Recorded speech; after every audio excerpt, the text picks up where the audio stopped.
Não chora, meu filho.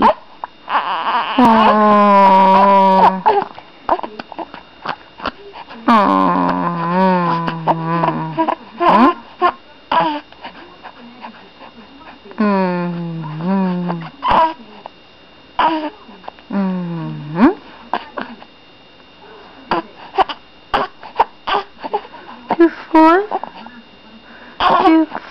Que foi, meu gurizinho?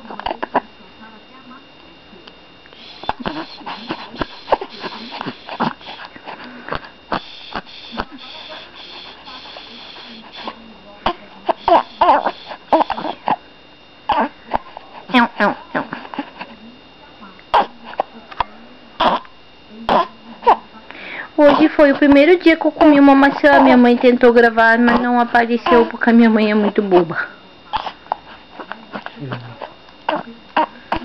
Não, eu quero que ele faça. Dá